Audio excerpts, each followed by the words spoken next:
Subscribe करें गुरुजी world और bell icon को प्रेस करें सबसे पहले सिलेक्शन के लिए। जय हिंद साथियों, आप सभी का स्वागत करता हूं आप सभी के अपने चैनल गुरुजी वर्ल्ड में। साथियों, आज की क्लास 50 क्वेश्चन पर आधारित होगी और ये 50 क्वेश्चन ऐसे क्वेश्चन होंगे जो सर्वश्रेष्ठ क्वेश्चन कहलाए जाते हैं। यानी कि 1 से 50 तक प्रश्न आपकी स्क्रीन पर आएंगे। आपका टारगेट जो रहना चाहिए वो 20 से 22 प्रश्नों का रहना चाहिए। अगर इतना टारगेट आपने अचीव कर लिया तो आपकी जीके बहुत शानदार मानी जाएगी। तो पहला प्रश्न आपकी स्क्रीन पर है। पूछा आपसे ये जा रहा है कि निम्नलिखित में से किस ब्रिटिश मिशन या किस ब्रिटिश योजना ने पाकिस्तान की मांग को अमान्य कर दिया था। तो बहुत शानदार प्रश्न आपकी स्क्रीन पर है। आपको ध्यान क्या रखना है साथियों, आपको ध्यान रखना है कि कैबिनेट मिशन की जब हम बात करते हैं तो कैबिनेट मिशन ने साथियों पाकिस्तान की मांग को अमान्य कर दिया था। दूसरा प्रश्न आपसे पूछा जाएगा कि बताइए कैबिनेट मिशन में कौन कौन थे। तो 3 लोग थे, स्टेफोर्ड क्रिप्स थे, पैंथिक लॉरेंस थे और एवी अलेक्जेंडर थे। इन तीनों के नाम भी आपको ध्यान रखना है।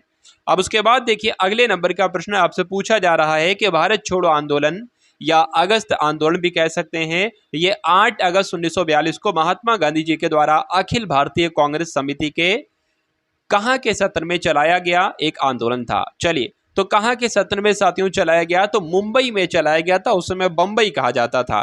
तो इसलिए आंसर आपका जो जाएगा वो ऑप्शन नंबर बी के साथ जाएगा और जिनका आंसर यहां पर बी है तो बिल्कुल करेक्ट है। उसके बाद देखेंगे अगले नंबर का प्रश्न है कि निम्नलिखित में से कौन सी घटना की प्रतिक्रिया में भारत छोड़ो आंदोलन चलाया गया था। बताइए क्या होगा। इस क्वेश्चन का बिल्कुल करेक्ट आंसर बताने की कोशिश करेंगे, लेकिन क्लास को साथियों आप सभी लोग लाइक कर दीजिए। एक बार क्लास को आप सभी लोग एक बार शेयर कर दीजिए और साथियों अगर चैनल पर हैं तो चैनल को भी एक बार क्या कर लेंगे, सब्सक्राइब चैनल को अवश्य कर लेंगे। यहाँ पर अगर हम लोग बात करते हैं तो इसका आंसर जो कि अगर बात करें साथियों तो क्रिप्स मिशन की विफलता इस क्वेश्चन का बिल्कुल करेक्ट आंसर हो जाएगा। ये आप सभी लोगों को याद रखना है। निम्नलिखित में से कौन से महत्वपूर्ण व्यक्ति सभी गोलमेज सम्मेलन यानी कि तीनों गोलमेज सम्मेलन में भाग किसने लिया था, आपसे ये पूछा जा रहा है।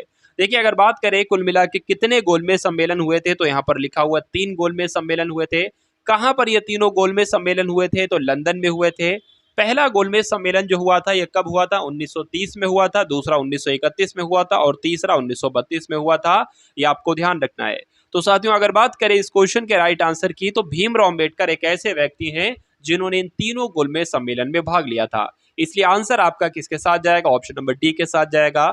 अगर आपसे ये पूछ लिया जाए कि महात्मा गांधी जी ने कौन से सम्मेलन में भाग लिया था, तो दूसरे गोलमेज सम्मेलन जो कि 1931 में हुआ था इसमें भाग लिया था। उसके बाद देखिए अगले नंबर का प्रश्न आपकी स्क्रीन पर है कि संविधान का जो अनुच्छेद 1 है ये भारत को क्या कहता है, भारत को क्या घोषित करता है। संघीय राज्य, अर्ध संघीय राज्य, एकात्मक राज्य या संघ राज्य, बताइए। चलिए, तो भारत जो है साथियों, भारत की अगर बात करें भारत राज्यों का संघ है, यह अनुच्छेद 1 में लिखा हुआ है। यह बात आपको ध्यान रखना है।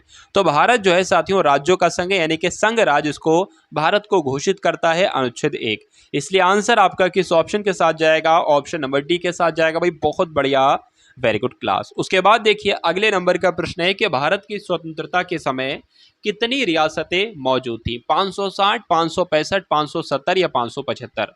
क्या होगा साथियों, इस प्रश्न का बिल्कुल सही उत्तर बताने की कोशिश करेंगे आप सभी लोग। तो आंसर आपका जाना चाहिए वो भारत की स्वतंत्रता के समय 565 रियासतें मौजूद थी, जिनका भी आंसर यहाँ पर बी है तो बिल्कुल करेक्ट है।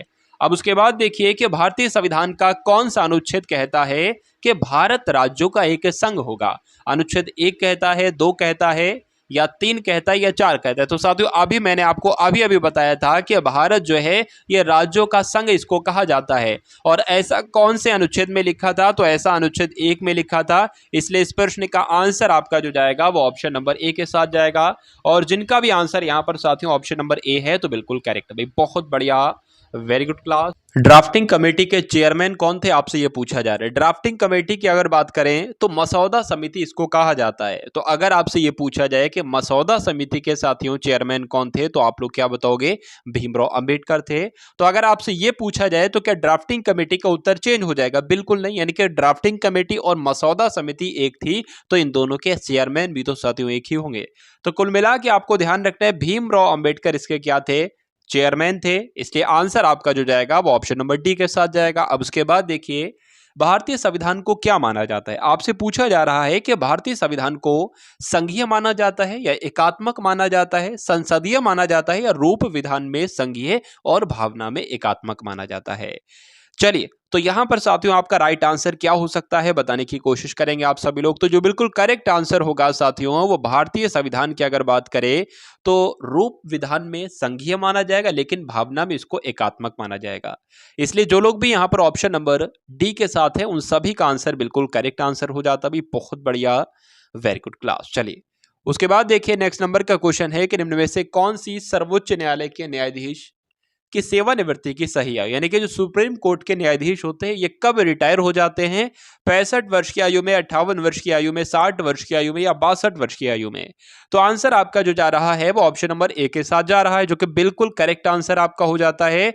65 वर्ष इस प्रश्न का बिल्कुल करेक्ट आंसर है। चलिए, उसके बाद देखिए साथियों कि भारतीय राज्यों में मुद्रा बिल होने के लिए एक बिल को कौन प्रमाणित करता है? राज्य विधानसभा के अध्यक्ष, राज्य वित्त मंत्री, राज्य के राज्यपाल या उच्च न्यायालय के प्रमुख न्यायाधीश? तो आंसर आपका किस ऑप्शन के साथ जाएगा? आपको ध्यान क्या रखना है? आपको ध्यान ये रखना है कि अगर भारतीय राज्यों में मुद्रा बिल होने के लिए एक बिल को प्रमाणित करना हो तो उस राज्य की विधानसभा के अध्यक्ष उसको प्रमाणित करेंगे। ये बात आपको ध्यान रखना है। उसके बाद देखेंगे अगले नंबर का प्रश्न है, पूछा आपसे क्या जा रहा है? पूछा आपसे यह जा रहा है कि भारत में किसी राज्य के राज्यपाल की नियुक्ति का प्राधिकार निम्नलिखित में से कौन होता है? यानी कि राज्य में राज्यों के राज्यपाल की नियुक्ति का अधिकार किसके पास होता है? तो प्रधानमंत्री के पास तो बिल्कुल नहीं, संबंधित राज्य के मुख्यमंत्री के पास तो नहीं, भारत के राष्ट्रपति की अगर बात करें तो बिल्कुल सही। देखिए, आपको ध्यान ये रखना है कि जो भी साथियों अगर बात करें जितने भी भारतीय राज्य हैं, यानी कि राज्यों के राज्यपाल की नियुक्ति कौन करते हैं? भारत के राष्ट्रपति करते हैं। और उसके अलावा आपको ध्यान रखना है जो सेंट्रल लेवल पर अधिकारी होते हैं, जो केंद्र लेवल पर अधिकारी होते हैं, उनकी नियुक्ति राष्ट्रपति करते हैं। और जो स्टेट लेवल पर ऑफिसर होते हैं, अधिकारी होते हैं, उनकी नियुक्ति राज्यपाल करते हैं। ये 2 पॉइंट आपको और ध्यान रखना है। उसके बाद देखिए, स्वतंत्र भारत में किसी राज्य की पहली महिला राज्यपाल कौन थी? आपसे पूछा जा रहा है।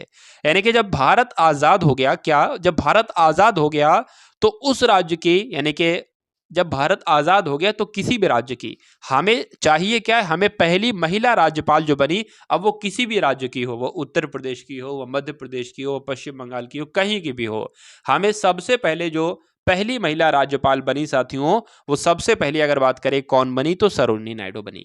दूसरा प्रश्न आपसे यह भी पूछा जा सकता है कि स्वतंत्र भारत के किस राज्य में पहली महिला राज्यपाल सरोजिनी नायडू बनी? तो उत्तर प्रदेश में बनी। यह आपको ध्यान रखना है। चलिए, सरोजिनी नायडू का जब जब जिक्र आता है तो मैं आपको बताता हूं कि भारत के कोकिला इनको कहा जाता है। यह आपको ध्यान रखना है। उसके बाद देखेंगे अगले नंबर का प्रश्न आपकी स्क्रीन पर है। आपसे पूछा जा रहा है कि राज्य सरकारों का संवैधानिक प्रमुख कौन होता है? देखिए, यहां पर जब भी राज्य सरकार के संवैधानिक प्रमुख की बात आएगी, अगर यहां पर साथियों राज्य की जगह आ जाता केंद्र, तो अगर बात करते केंद्र सरकार का संवैधानिक प्रमुख कौन होता है तो राष्ट्रपति बताते आप। लेकिन राज्य सरकारों का संवैधानिक प्रमुख कौन होता है, इसलिए आंसर आपका राज्यपाल के साथ जाएगा। और जो लोग भी यहां पर ऑप्शन नंबर बी के साथ हैं, उन सभी का आंसर बिल्कुल करेक्ट है। अगर बात करें राज्यपाल की नियुक्ति कौन करते हैं तो राष्ट्रपति करते हैं। प्रश्न आपसे यह बनेगा कि किस अनुच्छेद में ऐसा लिखा है? तो अनुच्छेद 155 के तहत राज्यपाल की नियुक्ति राष्ट्रपति के द्वारा की जाती है। ठीक है। उसके बाद देखिए अगले नंबर का प्रश्न आपसे पूछा जा रहा है कि भारतीय संविधान का कौन सा अनुच्छेद कानून समक्ष समानता प्रदान करता है? चलिए, यहां पर साथियों आपका क्या आ जाएगा? यानी कि कानून के समक्ष समानता आपने अवश्य पढ़ा होगा। और उसका जिक्र किस अनुच्छेद में किया गया है? तो अनुच्छेद 14 में किया गया है। कानून के समक्ष समानता, यानी कि कानून सबके लिए बराबर होगा। हमारे लिए, आपके लिए, अमीर के लिए, गरीब के लिए, सबके लिए बराबर होगा। इसमें किसी भी तरीके का कोई भी साथियों भेदभाव नहीं हो सकता है। चलिए, उसके बाद देखिए अगले नंबर का प्रश्न है कि भारतीय संविधान की दी गई निम्न किस अनुसूची में दल बदल विरोधी कानून संबंधी प्रावधान सम्मिलित हैं? बताइए। चलिए, तो यहां पर अगर हम लोग बात करते हैं साथ ही इस क्वेश्चन के राइट आंसर की, तो आंसर की अगर बात करें क्या इस क्वेश्चन का राइट आंसर होगा? जिन लोगों का भी आंसर साथियों 6वीं अनुसूची, 11वीं अनुसूची, 7वीं अनुसूची, 10वीं अनुसूची में से क्या इस क्वेश्चन का राइट आंसर होगा? 10वीं अनुसूची अगर आपका उत्तर जा रहा है तो बिल्कुल करेक्ट आंसर आपका हो जाता भाई। बहुत बढ़िया, very good class. Bharatiya Janata party की स्थापना कब की गई? 1977 में, 1978 में, 1979 में या 1980 में? बताइए। चलिए, यहाँ पर अच्छा क्वेश्चन देखिए, भारतीय जनता पार्टी की अगर बात करें यानी कि बीजेपी की बात करते हैं साथियों, तो 6 अप्रैल 1980 को इसकी स्थापना की गई, ये आपको ध्यान रखना है। ठीक है, 1980 को इसकी स्थापना की गई, बात आपको ध्यान रखना है। उसके बाद देखेंगे अगला प्रश्न है कि भारत के संविधान में अनुसूचियां हैं। तो भारत के संविधान की अगर बात करें साथियों, कितनी अनुसूचियां हैं बताने की कोशिश करेंगे आप सभी लोग, बताइए। चलिए, देखिए मूल अगर यहाँ पर लिख जाए संविधान की जगह यहाँ पर ये लिखकर आ जाए कि मूल संविधान में कितनी अनुसूचियां थी, तो आपका आंसर 8 जाना चाहिए। लेकिन अगर मूल ना लिखा हो, केवल संविधान लिखा हो, तो आपका आंसर 12 के साथ जाना चाहिए, क्योंकि भारत के मूल संविधान में 8 अनुसूचियां थी और भारत के संविधान में इस समय 12 अनुसूचियां हैं। ये बात आपको ध्यान रखना है। तो जिनका भी आंसर यहाँ पर डी के साथ है तो बिल्कुल करेक्ट है। अब उसके बाद देखिए कि एक टेक्टोनिक प्लेट क्या है जो एशियाई और प्रशांत प्लेट के बीच स्थित है। तो ये साथियों क्या है? ये कोकोस प्लेट है, या ये नाजका प्लेट है, या ये अरबी प्लेट है, या ये एक फिलीपीन प्लेट है? तो साथियों ये क्या है? ये एक फिलीपीन प्लेट है, ये बात आपको ध्यान रखना है।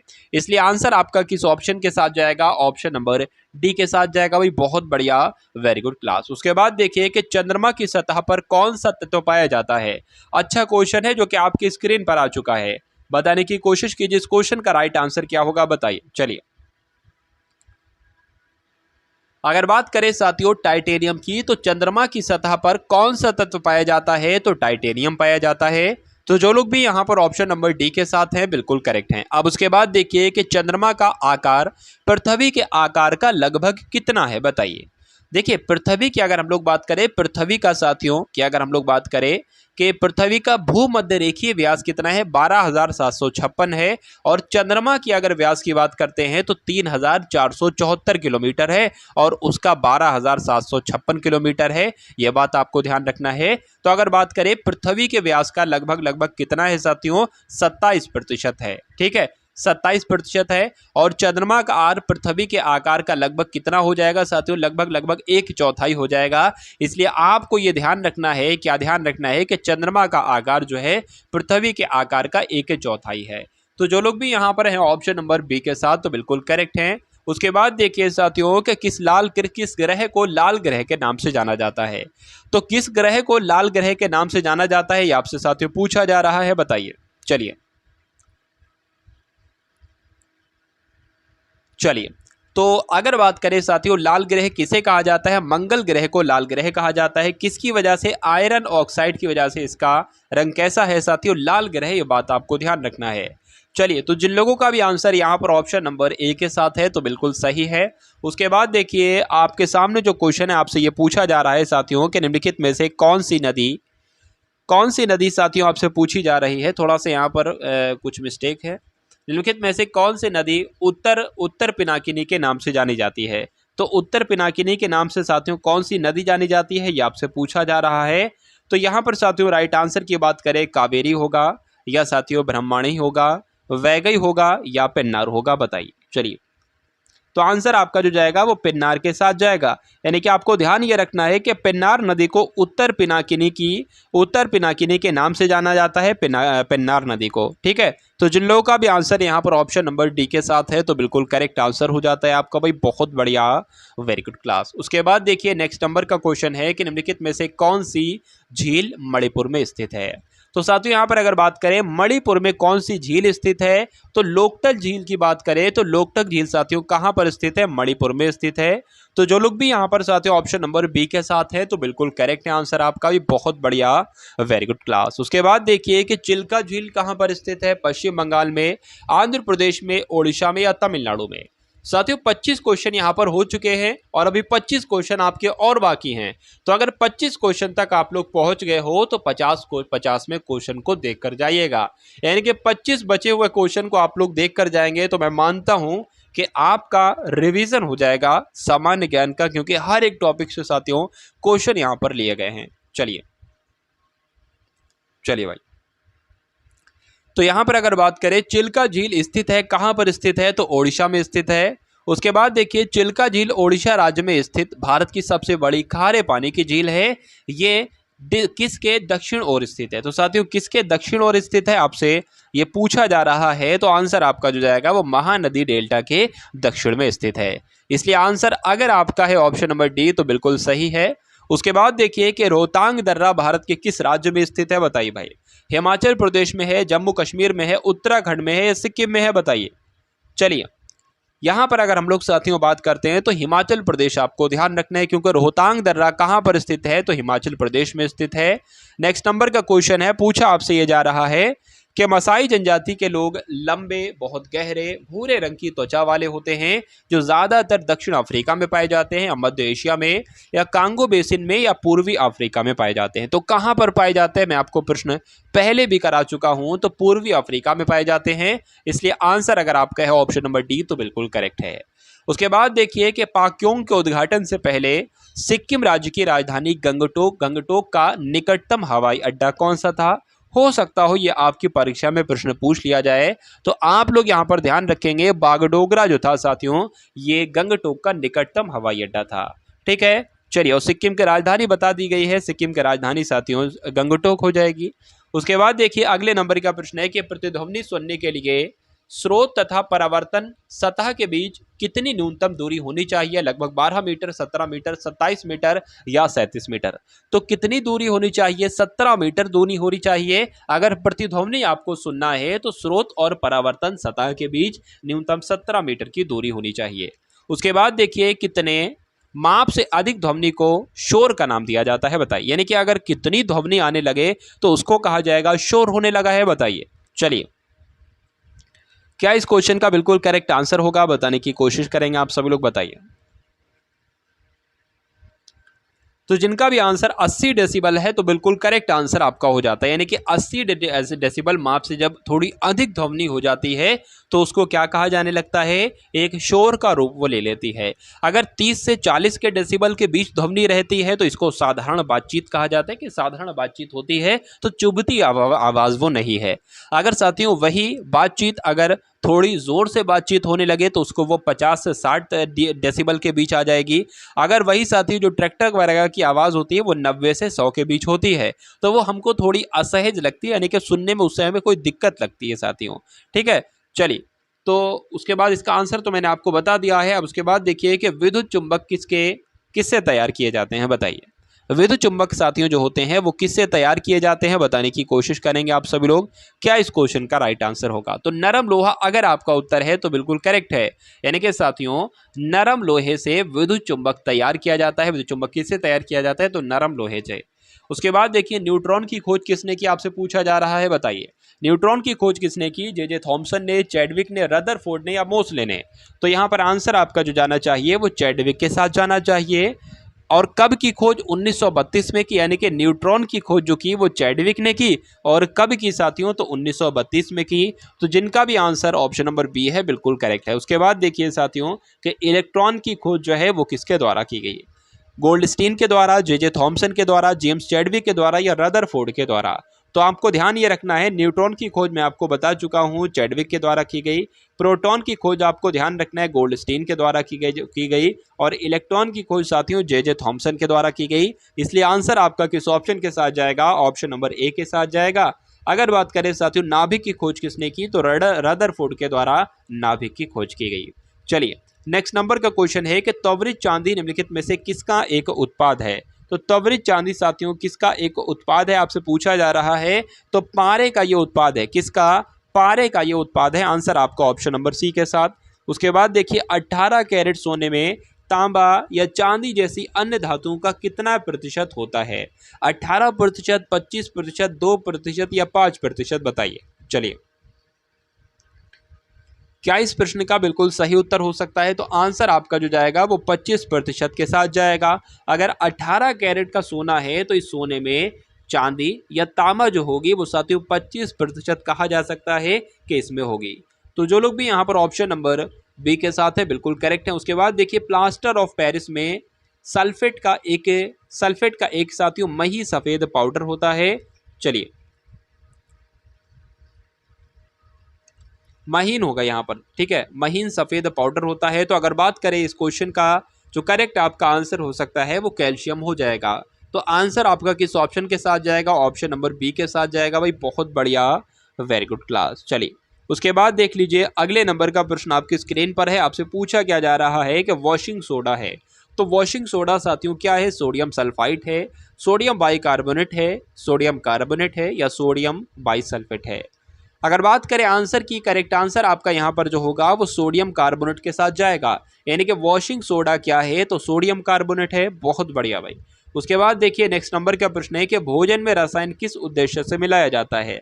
भोजन में रसायन किस उद्देश्य से मिलाया जाता है? क्या इसका राइट आंसर हो सकता है निम्नीकरण के लिए? तो निम्नीकरण के लिए नहीं, अवघटन के लिए तो अवघटन के लिए भी नहीं, संरक्षण के लिए तो बिल्कुल सही।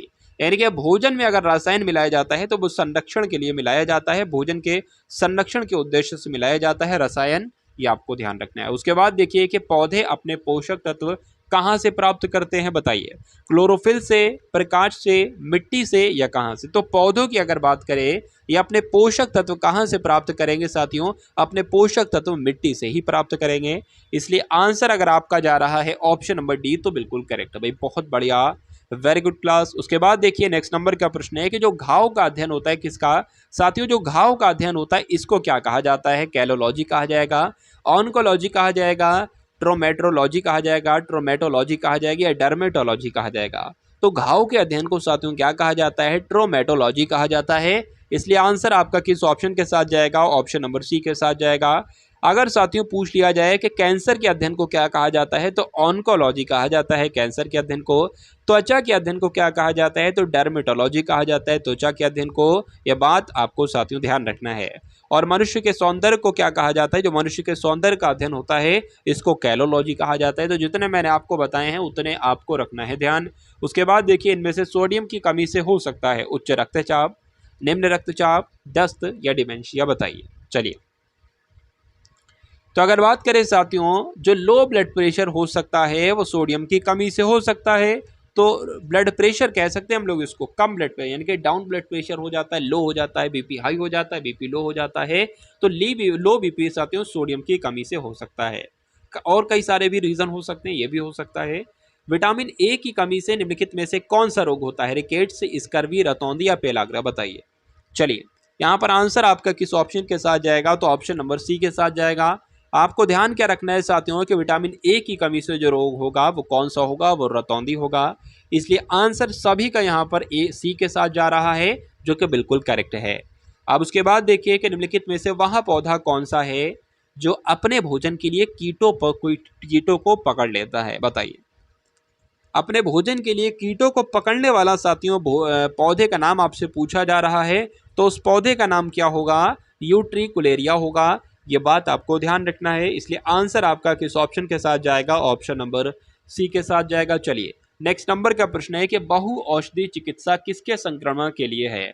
चलिए तो यहाँ पर साथियों आंसर आपका किस ऑप्शन के साथ जाएगा बताने की कोशिश करेंगे आप सभी लोग। जो बहु औषधि चिकित्सा है ये किसके संक्रमण के लिए है? तो ये कोढ़ के लिए है साथियों, कोढ़ के लिए। ठीक है, आपको ध्यान रखना है, परीक्षा में आपसे प्रश्न ये पूछा जा सकता है। उसके बाद देखिए अगले नंबर का प्रश्न है कि माइकोप्लाज्मा की वजह से होने वाली बीमारी पता करें। बताइए। जो माइकोप्लाज्मा की वजह से बीमारी हो जाती है वो कौन सी बीमारी हो सकती है? बैगन का छोटा पत्ता, केले का गुच्छादार शीर्ष या पीली नस वाली मोजेक या अनुवर्तता मोजेक? चलिए तो बैगन का छोटा पत्ता नामक जो रोग हो जाता है, बीमारी हो जाती है, यह माइकोप्लाज्मा के कारण हो जाती है। इसलिए आंसर आपका किस ऑप्शन के साथ जाएगा? ऑप्शन नंबर ए के साथ जाएगा भाई, बहुत बढ़िया, वेरी गुड क्लास। उसके बाद देखिए कि कंप्यूटर माउस किस प्रकार का डिवाइस होता है? जो कंप्यूटर माउस होता है यानी कि कंप्यूटर का माउस साथियों आपने इस्तेमाल किया होगा, तो ये इनपुट डिवाइस होता है, आउटपुट डिवाइस होता है, सॉफ्टवेयर होता है या ये एक साथियों स्टोरेज होता है? बताइए। चलिए देखिए जो भी साथियों, पहली बात तो जो भी चीज़ें हम छू सकते हैं जैसे कि मॉनिटर है, कीबोर्ड है, माउस है, सीपीयू है, ये सारी की सारी हार्डवेयर चीज़ कहलाएगी। जो नहीं छू सकते उनको सॉफ्टवेयर कहा जाएगा। जैसे कि एक होती जो कॉपी बाहर निकल आए, जो पेपर बाहर निकल आए उसको हार्ड कॉपी कहेंगे, जो अंदर ही रहे उसको सॉफ्ट कॉपी कहेंगे। ठीक है, उसी प्रकार हार्डवेयर और सॉफ्टवेयर को कहते हैं। एक होता है आउटपुट डिवाइस और एक होता है इनपुट डिवाइस। इनपुट डिवाइस साथियों कौन कौन सी होती हैं? जो इंस्ट्रक्शन अंदर की तरफ ले जाती हैं, जैसे कि कीबोर्ड आपके इंस्ट्रक्शन अंदर की तरफ ले जाएगा, माउस आपके इंस्ट्रक्शन अंदर की तरफ ले जाएगा। तो ये दोनों इनपुट डिवाइस हो जाएंगी। अब जो बाहर की तरफ चीज़ें प्रदर्शित करता है, हमें बाहर की तरफ देता है चीज़ें या सूचना देता है, डेटा देता है, वो आपकी आउटपुट डिवाइस कहलाएगी। जैसे कि मॉनिटर आपको कुछ इन्फॉर्मेशन शो कराता है, जो भी डेटा आपको देखना है वो मॉनिटर से देखते हैं, तो वो एक आउटपुट डिवाइस है। अगर बात करें स्पीकर, तो ध्वनि बाहर की तरफ आती है, तो बाहर की तरफ आती है तो आउटपुट डिवाइस कहलाएगा। प्रिंटर की अगर बात करें साथियों तो आउटपुट डिवाइस कहलाएगा। तो इनपुट साथियों, इनपुट कंप्यूटर माउस की अगर बात करें तो ये तो इनपुट डिवाइस होता है, ये बात आपको ध्यान रखना है। इसलिए आंसर अगर आपका है ऑप्शन नंबर ए के साथ तो बिल्कुल करेक्ट आंसर हो जाएगा। कीबोर्ड साथियों हो जाएगा। ठीक है, बात आपको ध्यान रखना है। चलिए उसके बाद देखिए अगले नंबर का प्रश्न आपके स्क्रीन पर है और आपसे ये पूछा जा रहा है, क्या पूछा जा रहा है कि साथियों कि ईमेल की फुल फॉर्म आपसे पूछी जा रही है। तो ईमेल की फुल फॉर्म की बात करें, एक्सट्रीम मेल होगा, इलेक्ट्रिक मेल होगा, इलेक्ट्रॉनिक मेल होगा या एक्स्ट्रा ऑर्डिनरी मेल होगा। चलिए तो यहाँ पर साथियों आपका आंसर जो है वो किस ऑप्शन के साथ जा सकता है, इलेक्ट्रॉनिक मेल हम लोग कहते हैं ईमेल को। इसलिए आंसर अगर आपका है ऑप्शन नंबर सी के साथ तो बिल्कुल करेक्ट आंसर हो जाता है आपका भाई। बहुत बढ़िया, वेरी गुड क्लास। तो ये थे सामान्य ज्ञान के 50 अति महत्वपूर्ण प्रश्न। उम्मीद करता हूँ क्लास आपको पसंद आई होगी। अगर पसंद आई है तो क्लास को एक बार लाइक करके क्लास को शेयर करेंगे। तो मिलते हैं हम सभी लोग आने वाली वीडियो में। जय हिंद साथियों। सब्सक्राइब करें गुरुजी वर्ल्ड और बेल आइकन को प्रेस करें सबसे पहले सिलेक्शन के लिए।